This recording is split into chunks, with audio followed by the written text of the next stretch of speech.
I'm going to keep this session nice and short. Our focus is on mythology. Now, the popular use of the term myth often means something like urban legend or something that's not true. And we're not looking at it in that sense at all.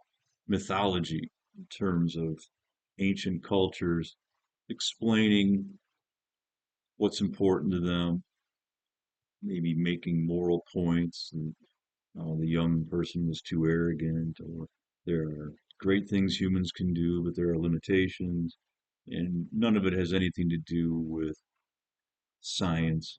The sun can do whatever the sun wants to do in a myth. If the horse needs to fly, then the horse flies. And of course, we don't want to see any part of the Bible that way. So let's start with one fairly well-known story from ancient Greek mythology, a father and son pair called Icarus and Daedalus. So these are the main bullet points, and there are a few different versions of it. Of course, we have a few lessons showing different versions in the New Testament of the same story, but this is a pretty common retelling. I'm just listing the bullet points here. Daedalus is a great craftsman. He's commissioned by King Minos to build a labyrinth to contain this hideous monster called the Minotaur. It's a half man, half bull, and there's a backstory there that we don't need to get into. After completing the labyrinth, Daedalus and Icarus are imprisoned by the king in a tower. Some versions say that the king doesn't want anyone to know about this labyrinth, so they're thrown into prison. And from this tower, maybe Daedalus observes seagulls or other birds and starts to get ideas. Pretty soon, he fashions two pairs of wings out of wax and whatever feathers have fallen from the birds flying by the tower. And before they fly away, he reminds Icarus, you don't want to go too close to the sea, because that moisture is no good for you, but also don't go too high and too close to the sun, because if you do, the heat will melt the wax that I use to fashion these wings. Unfortunately, Icarus is so enthralled with flying that, as you may expect a young person to do, he flies too high, too closely to the sun, or too close to the sun. That melts the wax, the wings fall apart, and Daedalus helplessly watches his son plunge into the sea and drown. Obviously devastated, the father, Daedalus, lands on a nearby island and names it after his son, the island being named Icaria. So, in the real world, if Icarus were flying higher and higher, it would be getting colder and colder. So, it never matters what the natural world is actually like. It's all symbolism, and most people take from this that there are great things that people like Daedalus can do, fashioning a labyrinth, also fashioning these wings. But Icarus, all youthful and spirited, didn't listen to the wisdom of his father, flew too high to the sun. Sun melts the wax and plummets to the sea.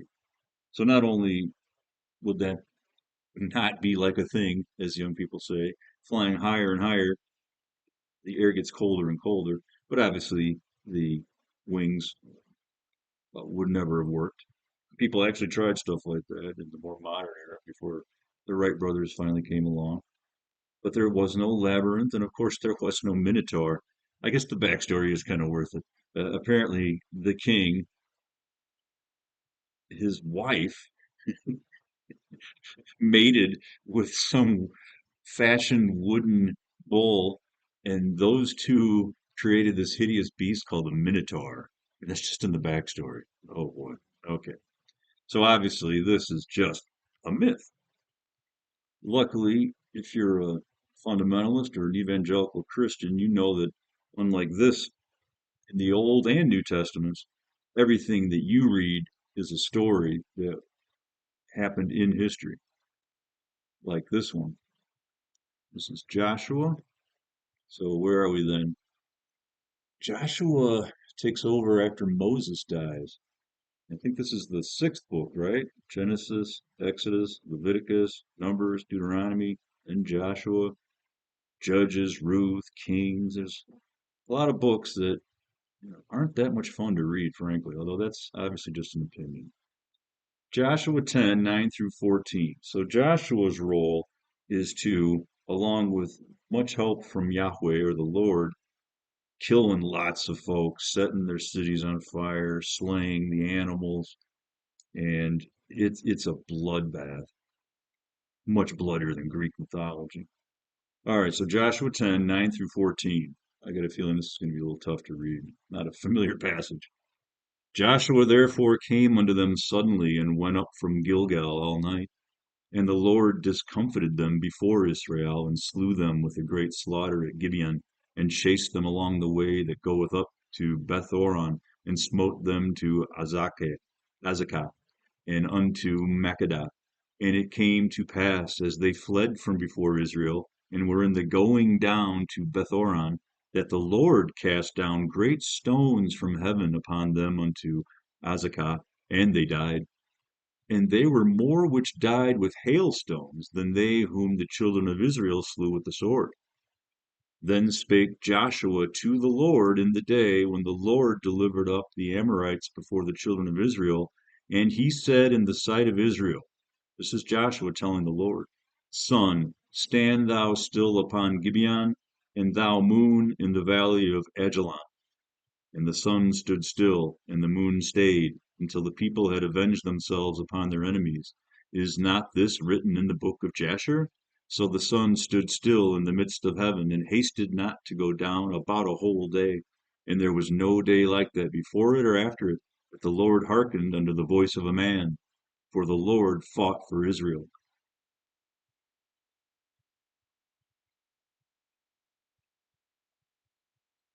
Inerrant word of God. This crazy story about Daedalus and Icarus and the Minotaur and flying too close to the sun. Well, obviously, if they fly too close to the sun, it gets colder, just like I'm saying. Therefore, when we read that Joshua commands the sun and the moon to stand still, and we know there are a lot of other civilizations on Earth at this time, no one records this event. It's not any more rooted in reality than Icarus and his father flying with fashioned wings. And again, the fact that he goes closer and closer to the sun is just used for the story.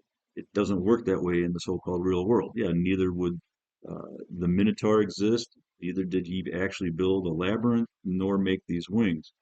But when we read this, and we see that Joshua can command the sun and the moon to stop. I'm sorry. So how do you make the sun stop? You wouldn't.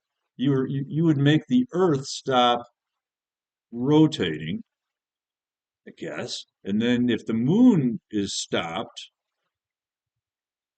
wouldn't that mean that both the earth is no longer spinning on its axis and the moon is no longer moving at all? It's cosmologically impossible. But when you're a fundamentalist or an evangelical, you don't care about that. You've already ridiculed Carl Sagan or any of the physicists who try to explain the Big Bang. And I don't have enough faith to believe in that. Do you have enough faith to read this as a story? And this is after Joshua has already led the destruction of Jericho. By what do? They walk around the city for 6 days, and then on the seventh day, this did happen. And every time they do something, it's and then 3 days later. In one of the other sessions here called the Evangelicals, I'm interviewing a pastor, calls himself Dr. Jimmy, and I referenced the story in Jericho because when I had visited the church, he told the story of Rahab. And I think he was trying to say that she showed great faith. And she says, I know that your God is the one true God, and I'm going to follow you, him, and you people. And then she helps them with some sort of deception, and then they save her, even though the rest of the city is destroyed. It's clearly mythological as anything else, but it just goes on way too long. This, I was amazed, could fit into one slide. There's more to the story, but the other verses before and after don't make it any, any more sensical. And the point is, if you're going to say that Icarus and Daedalus is crazy because of what you know about the sun and the fact that the higher we go, the colder it gets. If you live in Colorado and you've been up on the mountains, you know that. That's why even though it's really blazing hot where I am, on a clear day, I can see that there's still a lot of snow on Pikes Peak. Uh, but anyway, uh, to to assume that someone could make the sun stand still and the moon stand still, and it's all being done in conjunction with the Lord. And it's not just the Lord is helping, but they're saying that the Lord killed more people with those huge stones that he cast down than Israel did with the sword. I don't know why they're great stones from heaven and then hailstones, but you don't have to dig that deep. It's just it's it's a fallacy of logic called special pleading. Any other stories like this we ridicule, especially other religions. You know, if they heard the origin story of Islam, and they may have heard the origin story of the LDS Church, and Joseph Smith really knew the origin story of Islam. Uh, they both are approached by an angel. Oh, I'm not worthy. You know, I don't even want to name or get too detailed though with Islam. That just, unfortunately, that seems dangerous. Whereas I know plenty of Mormons, I could give a good ribbing and they would just smile. They're always smiling. Gotta be doing something right over there. But yeah, if we fundamentalists or I shouldn't say that. If fundamentalists or evangelicals hear Icarus and Daedalus, it's just crazy. It's nonsense. None of it matches with reality. This, however, special pleading, our book is the inerrant word of God. And when we read that Joshua says, sun stands still, moon stands still, and that's going to help us kill more people in the name of the Lord. And it's not just that God is passive here, right? What's the last line? For the Lord fought for Israel. And if you watch Skepticus, Adam of Nola, he does much more detailed work on all of these. And a lot of his stuff is funny. It's just there's no other way to read a lot of these passages. But in a lot of the other passages that he looks at, the Lord doesn't really do anything to help them. But they keep saying that the Lord has delivered them. Well, if he delivered them, why do you still have to go fight the battles? Here, God is much more hands-on, which I don't know. That's kind of sick unless you think of it as mythology. Really, the only moral way to look at this is it's mythology in a similar vein as Icarus and Daedalus and other, Achilles and other stories we don't have to get into. But to think this is the inerrant word of God and this happened, then how is this God a God of love? I mean, obviously, a lot of modern day evangelicals slash MAGA Christians have no love or compassion, and they explain that the Bible doesn't say the government needs to provide food or any help to the poor. That's for the church to do. I don't know if they say, and our church therefore does this. I don't know. But uh, for a lot of Christians that I see with political power, the cruelty is the point. And that's probably why this doesn't bother them at all. But to think of the Lord slaughtering people more than Israel did with the sword by throwing great hailstones on them, and why does the Lord choose one people over anybody else? Well, step back a minute. He doesn't. This is mythology. This is their origin story, and it's it's written in such an ancient time that they don't have to excuse any of the barbarism.